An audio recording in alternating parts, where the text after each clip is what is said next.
한 주일 동안 잘 지내셨어요? 이번 주 그 공과는 이렇게 어버이 줄이기 때문에 특별히 그 맥체인을 뛰어넘어서 그 부모를 공경하라 하는 그런 주제로 말씀을 좀 나눴으면 좋겠다 싶어서요. 본문은 신명기 5장 16절을 말씀이 어떻게 되냐면 너는 내 하나님 여호와께서 명령한 대로 내 부모를 공경하라. 그리하면 내 하나님 여호와가 내게 준 땅에서 내 생명이 길고 복을 누리리라 하는 말씀이에요. 원래 그 십계명이 출애굽기 20장과 신명기 5장에 나오는데 신명기 5장에 나오는 십계명의 말씀의 다섯 번째 계명이죠. 왜 특별히 이 본문을 택했냐면 이 부모를 공경하라는 계명이 너무 중요한데 소홀해진 것 같은 그런 마음도 들고요. 또 우리가 살아가는 이 세상의 그 혼란함, 또 무질서함의 출발점을 가정으로 볼 수 있거든요. 그래서 우리가 다시 한번 부모를 공경하라는 이 말씀이 얼마나 중요한지 우리 반사들도 생각해보고 또 우리 자녀들에게 이것을 잘 가르칠 수 있으면 좋겠어요. 모든 사람은 필연적으로 태어나자마자 두 관계로 들어가죠. 하나는 하나님과의 관계를 어떻게 할 것이냐, 또 하나는 인간과의 관계를 어떻게 할 것이냐. 이 두 관계가 어떤 면에서 삶의 전부라고 볼 수가 있죠. 10계명도 1계명부터 4계명까지는 하나님과의 관계, 그리고 5계명부터 10계명까지는 인간과의 관계. 어떤 사람은 5계명을 빼서 1계명부터 4계명, 6계명부터 10계명을 연결하는 그런 계명이다, 이렇게 보는 학자들도 여럿 있는데 그것도 참 일리가 있는 말씀 같아요. 그래서 앞부분에 속하면은 하나님과의 관계, 하나님을 사랑하고 하나님만 섬겨라, 그리고 나서 부모를 공경해라. 그 하나님과의 관계가 부모로 연결된다, 이렇게 볼 수 있고요. 또 부모를 공경하는 것이 모든 인간관계의 기본이다, 그렇게 볼 때는 뒤에 붙일 수도 있겠죠. 어쨌든 부모를 공경하라는 계명이 가운데 있기 때문에 굉장히 중요하다는 것을 알 수가 있습니다. 그래서 이 가정에서 부모와 자녀의 관계, 모든 관계의 기본이에요. 그래서 부모와 자녀의 관계가 좋으면 사회생활을 굉장히 잘할 거예요. 아이들이 복받는 아이가 될 거예요. 그러나 부모와 자녀의 관계가 깨진 그런 가정에서 자란 자녀들은요, 계속 부딪힐 겁니다. 그래서 이 부모를 공경하라는 계명은 아주 중요한 계명이기 때문에 특별히 우리가 좀 관심을 많이 가지고 가르칠 수 있으면 좋겠습니다. 그러면 왜 부모님을 공경해야 되는가에 대해서 한번 생각해 보겠습니다. 첫째는 부모님은 하나님께서 세우신 신적 대리자라는 거예요. 그러니까 하나님이 우리를 다 창조하셨거든요. 근데 어떻게 창조했어요? 부모를 통해서 창조했어요. 그래서 부모는 하나님의 창조의 대리자가 되는 거예요. 참 놀랍지 않아요? 하나님이 아담 만들듯이 흙으로 만든 게 아니라 하나님이 부모님을 통해서 나를 만드셨다는 사실이에요. 근본적으로는 하나님이 창조하셨지만 부모를 통해서 나를 만들었기 때문에 부모는 하나님의 대리자라는 거예요. 그래서 이게 부모를 공경해야 되는 가장 중요한 이유죠. 부모님이 없었다면 우리가 태어날 수 없었어요. 우리 부모님이 지금 엄마 아빠가 만났기 때문에 내가 나온 거지, 다른 엄마 다른 아빠를 만났으면 나는 절대로 나올 수가 없었어요. 내가 세상에 존재한다는 것은 엄청난 기적이죠. 하나님이 모든 환경과 그런 조건을 하나님이 주장하셔서 우리 부모님이 서로 만나게 하셨고 거기에서 내가 태어난 거거든요. 그러니까 우리 부모님은 뭐라고 하더라도 하나님의 대리자이기 때문에 부모를 공경해야 하는 것입니다. 두 번째는 부모님은 말씀의 수요자예요. 또 말씀의 수요자는 뭐냐면 에덴 동산으로 가야 됩니다. 창세기에 보면 하나님이 아담을 창조하고 아담에게 말씀을 주세요. 동산의 모든 실과를 먹을 수 있지만 선악을 알게 하는 나무의 실과를 먹지 말라 하는 말씀을 처음 들은 사람이 아담이에요. 그리고 하와도 아담을 통해서 하나님의 말씀을 들었고, 가인과 아벨도 아빠를 통해서, 아담을 통해서 그 말씀을 들었던 거죠. 그러니까 하나님은 아담에게 말씀의 권위를 주셨어요. 그래서 가정에서 그 부모님은 어떤 분이냐면 말씀의 수요자예요. 하나님이 직접 주신 게 아니라 부모님을 통해서 하나님의 말씀을 듣게 만들었어요. 그렇기 때문에 하나님의 말씀이 부모님을 통해서 왔기 때문에 부모님은 말씀의 수요자다. 그래서 부모님의 가장 큰 역할은 자녀에게 말씀을 전해주는 거고, 자녀의 가장 큰 역할은 부모님을 통해서 하나님의 말씀을 들어야 돼요. 그래서 우리 부모와 자녀의 관계를 생각할 때 왜 부모가 자녀에게 참 잘 해주면서 그 관계가 깨지지 않게 되냐면 말씀을 전달해 줘야 되기 때문에 그래요. 관계가 깨지면 깨진 관계에 사람의 말을 안 듣게 돼 있어요. 부모가 억지를 부리고 부모가 독재를 하고 부모가 술을 마시고 그럼 자녀들이 부모의 말을 우습게 여기는 거예요. 그래서 이게 중요한 거거든요. 부모님은 말씀의 수요자라는 것을 기억을 해야 돼요. 그래서 우리 아이들에게 부모님을 통해서 주신 말씀을 잘 들어라. 성경에서는 내 아들아, 솔로몬 전도서나 잠언서 보면 내 아들아, 내 아들아, 이런 얘기가 많이 나오거든요. 그래서 부모의 말을 잘 들으면 하나님의 음성을 듣는 것이고 복되게 되는 것이다 하는 것입니다. 그래서 우리가 자녀에게 말씀을 전해주는 사람이라는 것, 자녀들은 부모님을 통해서 말씀을 들어야 된다는 것. 그래서요, 참 제가 계속 요즘 이제 가책되는 것 중에 하나가 뭐냐면 가정 예배가 중요하거든요. 근데 제가 어느 순간부터 가정 예배에 대해서 소중함을 가르치지 못했다는 거예요. 옛날 청교도들은요, 가정 예배를 아침 저녁으로 드렸어요. 주일날 예배를 드리면 다 함께 모여서 예배를 드리거든요. 그럼 저녁 때 돼서 오늘 은혜 받은 걸 서로 나누자, 뭐 은혜 받았느냐, 그런 시간들을 통해서 아이들이 말씀에 서 있도록 만들어주는 거였거든요. 가정 예배의 소중함을 알아야 된다는 것입니다. 근데 세 번째는, 가정이라는 곳은 어떤 곳이냐면요, 격렬한 영적 전쟁터라는 거예요. 가정에서는요, 마귀가 한 사람을 정복할 때 어떻게 정복하냐면 가정을 깨뜨립니다. 부부관계를 깨뜨리고 부모와 자녀의 관계를 깨뜨리고 형제와 형제의 관계를 깨뜨리면서 가정을 해체시키는 거예요. 이런 해체적 현상들이 오늘 이 시대를 이렇게 카오스, 혼란으로 만들었던 원인인 거예요. 그래서 가정에서 관계가 깨지면 부모와 자녀의 관계를 깨뜨리고 또 부부와 관계를 깨뜨림으로 말미암아 가정을 파괴시키는 것이 마귀의 역할이기 때문에 가장 큰 영적 전쟁은 항상 가정에서 일어나요. 그래서 보면 편안한 가정이 없는 것 같아요. 부부 사이가 행복한 가정이 그렇게 많지 않은 것 같아요. 부모와 자녀의 관계가 처음에는 좀 괜찮은 것 같은데 나중에 소원해지고 서로 대화도 없어지고 그냥 형식적인 그런 관계로 남는 가정이 얼마나 많습니까?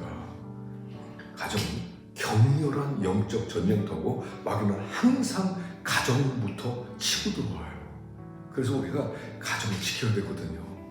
항상 그래서 그 가정이 그 영적 전쟁으로부터 우리가 벗어나려면 관계가 중요한 거예요. 되게 부모님도 마찬가지예요. 엄마 아빠도 관계가 안 좋은 가정에서 자란 엄마, 관계가 부부관계 가정이 안 좋은 데서 자란 그런 아빠, 서로 만나게 됐을 때 좋은 가정을 만들 수가 없어요. 이거는 필연적인 결과물이에요. 그래서 우리가 이 좋은 가정을 만들기 위해서 정말 애를 많이 써야 되고 우리 아이들과 막힘이 없도록 좋은 대화를 유지하기 위해서 항상 그 관계가 깨지지 않도록 애를 써야 돼요. 대화가 있어야 돼요. 아빠와 자녀들의 대화, 엄마와 자녀들의 대화, 또 엄마와 아빠의 대화. 그래서 그런 대화를 통해서 서로 막힘이 없어야 돼요. 요즘 소통 문제가 참 심각하죠. 소통이 안 된다는 거예요. 그래서 소통이 안 되게 막혀버리면 그때부터 사람들은 다 뿔뿔이 각자가 돼버려요. 아이들 각자, 또 엄마 각자, 아빠 각자 밥만 먹는 그런 공동체. 그리고 나서 대화가 없어지면 끝나는 거예요. 그래서 자기 가정에 아이들과 막힌 것이 없도록 자꾸 대화를 하세요. 아이들에게 일부러 찾아가서 또 아이 묻기도 하고 또 데이트 가기도 하고 그러는 가운데 정말 좋은 관계, 때때로 부모가요 가부장적으로 따라와 이럴 수 있거든요. 아주 어리석은 짓이에요. 아이들이 속으로 생각 다 해요. 다 기억하고 있어요. 그리고 마음에 아이들 상처 보이면 부모하고 대화를 안 하려고 그래요. 나는 아이들을 사랑으로 한다, 뭐 잘 키운다 했지만 소용이 없어요. 깨지지 않도록 정말 깨진 그 유리 그릇이라고, 우리 아이들은 깨지기 쉬운 유리 그릇이라는 것을 알아야 돼요.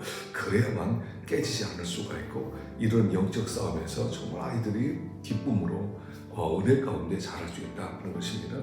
네 번째로 생각할 것은요, 그럼 누가 부모냐는 거예요.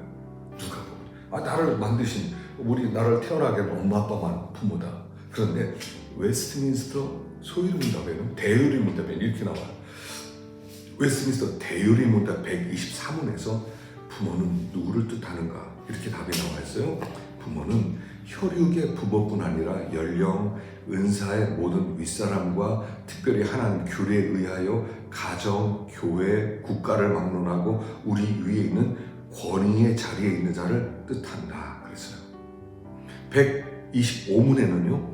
왜 윗사람들을 부모라 칭하여야 되느냐, 거기에 대해서 아랫사람들에 대한 모든 의무를 가르쳐 육신의 부모같이 그 몇몇 관계에 따라 아랫사람들을 사랑으로 부드럽게 대해야 되고, 아랫사람들로 하여금 마치 그들 자신의 부모에게 하듯 자기 윗사람들에 대한 의무를 더욱더 기꺼이 유쾌하게 행하려 합니다. 자, 나를 낳으신 분만 부모가 아니라는 거예요.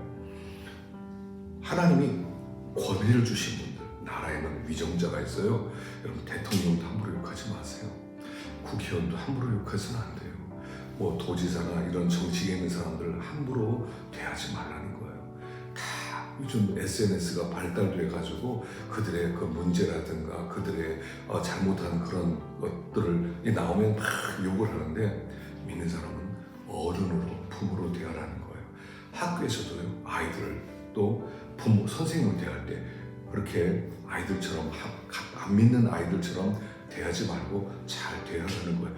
교회도 마찬가지예요. 교회 목사님, 장로님, 집사님, 또 권사님, 그 다음에 우리 전도사님, 그 다음에 하나님이 세우신 윗사람들은 아이가 잘 공경하는 마음으로 귀한 분 대하듯 존귀하게 여겨라 하는 것입니다. 그래서 다윗이 그걸 잘했거든요. 다윗이 복받은 이유 중에 하나가 뭐냐면 이거예요. 사울을 하나님이 세웠어요. 근데 사울이 좋은 왕이 아니잖아요. 그런데 사울을 죽일 수 있음에도 다윗은 계속 피해요. 그를 귀히 여겨요. 죽은 다음에도 그를 존경해줘요. 그래서 하나님이 그를 귀하게 여기는 거예요. 항상 그걸 기억하셔야 돼요. 누가 부모냐. 그래서 나이가 윗사람이면서 하나님이 권위를 주셨다. 그래서 그 권위로 우리를 여러 가지 모양으로 돌보는 분들은 다 부모다. 이렇게 생각하고 그들을 잘 대해주라 하는 것입니다. 그러면 어떻게 공경할 것이냐. 그래서 제일 먼저 첫째는요, 뒤에서 욕 안 했으면 좋겠어요. 뒤에서 얼마나 욕을 많이 하는지 몰라요. 그냥 입에 욕이 그냥, 우리 아이들 욕이 달리지 않아요. 부모를 대할 때도 욕하지 말고, 선생님 대할 때도 욕하지 말고, 윗사람 대할 때 욕하지 말고, 흰머리, 그러니까 생머리 앞에서 일어서라고 그랬어요. 생머리 앞에서.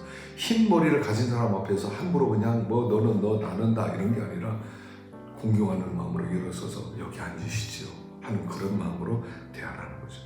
옛날에는 반출고 반필면 그랬거든요. 뭐냐면 나갈 때는 고하고 어디 다녀오겠습니다. 예의 있는 집안에서 자란 사람들은요, 어디 갈 때 꼭 인사를 해요. 저 어디 다녀오겠습니다. 아이가 엄마 학교 갔다 올게, 엄마 친구들 만나러 올 때 엄마 놀다 올게.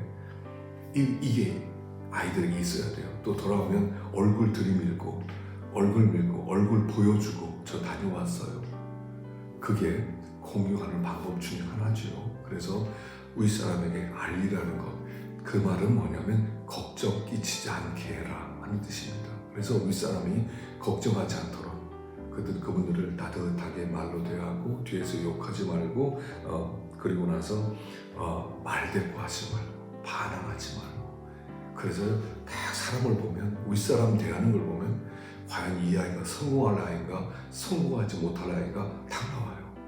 여러분, 이 인사 잘하잖아요. 인사 잘하고 윗사람에게 잘하면요, 윗사람의 사랑받게 돼 있어요.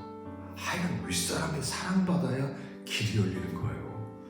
그래서 인간관계, 예전에 한 통계 그런 거 있었잖아요. 하버드 졸업생들을 몇십 년 동안 조사해 보니까 공부 잘하고 머리 좋은 사람이 성공하는 가능성은 12%였고 인간관계 좋은 사람이 성공한 게 88%였다는 거예요. 그래서 우리가 부모를 공경, 아이들에게 인사하는 법 좀 가르치세요. 이번에 우리 반사들은 아이들에게 인사하는 법 좀 가르치세요.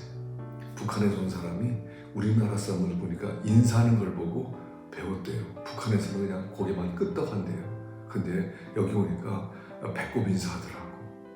어른이나 아이나 배꼽 인사하는 거 보고 이거 배워야 되겠다 생각했다고 그러더라고요. 인사하는 법. 반사들도 마찬가지예요. 장로님이나 권사님이나 윗사람 보면 밝게 웃으면서 꼭 인사하세요. 그냥 씹고 지나가지 마세요. 자녀들 보면요, 부모가 어떻게 하는지 그대로 나와요. 아이들이요, 저보더라도 인사도 안 해요. 저 옆으로 피해가고요, 씩 얼굴 한번 보고 지나가고 그래요. 부모가 그러지 않겠어요. 우리 관사들 이번에 신앙생활은요, 평범한 일상생활이에요. 엄청난 걸 가지고 청년의 지식으로, 여러분 그렇잖아요. 삶이에요. 아이들에게 인사 잘하는 거, 안녕하세요. 장모님 안녕하세요. 목사님 안녕하세요. 그것만 보더라도 복 받겠구나, 이게 나오는 거예요. 그래서 이번에 아이들에게 인사하는 법 좀 잘 가르칠 수 있으면 좋겠고요. 또 우리 반사님들도 부모님을 공경하는 것을 우리가 잘 우려나고 배울 수 있으면 참 좋겠다 싶습니다. 이번에 부모님들에게 꼭 전화드리고요. 또 용돈 드릴 수 있으면 용돈도 보내시고요. 좀 따뜻한 마음으로 대할 수 있으면 좋겠습니다. 한번 기도하십시다. 하나님 감사합니다. 어버이날을 맞이했습니다.